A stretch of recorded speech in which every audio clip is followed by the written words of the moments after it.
to stop thinking it's a fable, it's a fantasy. Your faith stops when you believe God is not hearing you. The dimension of glory is a literal dimension where God, the angels, the Spirit of God is always operating. But how do you pull glory into the natural?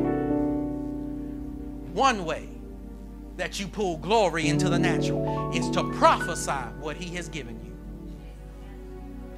Because the moment you speak what He has given you, He hears His voice in the earth.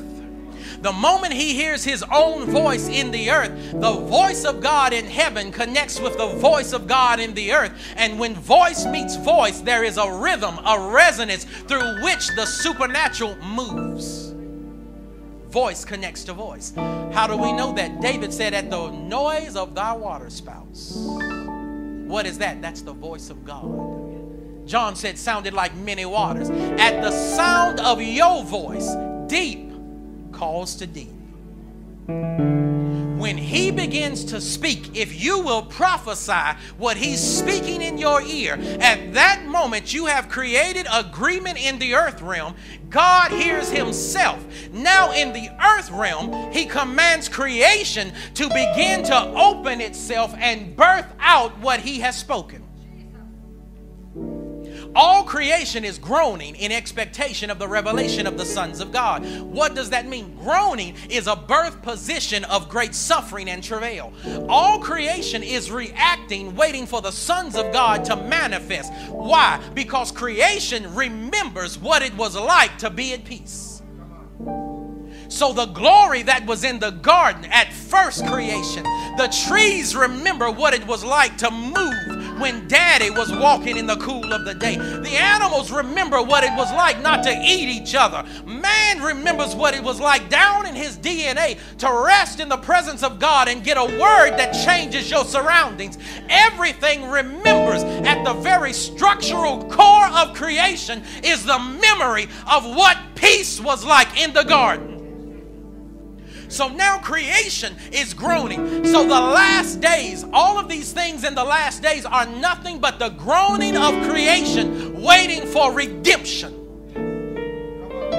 Because the weight of iniquity and sin begins to press upon the natural creation.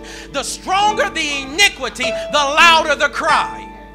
If you don't believe me, Sodom, He said about Sodom, the cry of the people has come up before me because great is the iniquity of the people. He said about those in Egypt, the cry has come up before me for their burden has been too great. When the burden and the iniquity reaches a level too great for the people, creation groans, humanity cries out, and Daddy says, now I'm looking for glory to release for you.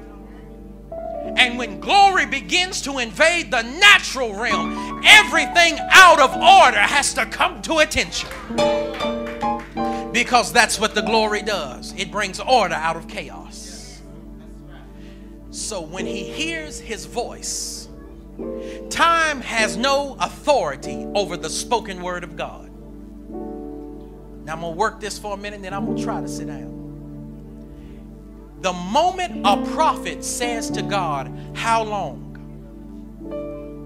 You have disconnected yourself from the eternal flow and put yourself under natural authority. Because time has authority in this realm, but eternity exists in God's realm.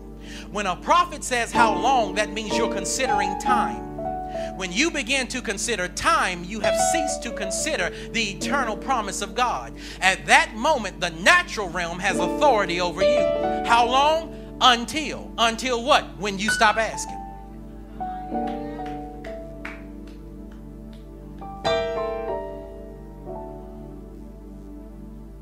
Now, why do we have to get that? Because the thing about prophets that's different is that prophets don't exist in the timing of humanity. They exist in the timing of God. This is why we have to catch this. That's why when everybody else is weeping, prophets laugh. When everybody else is sleeping, prophets are awake. When everybody else got money, prophets are broke. When everybody else is broke, we finally got some money. Why? Because we don't exist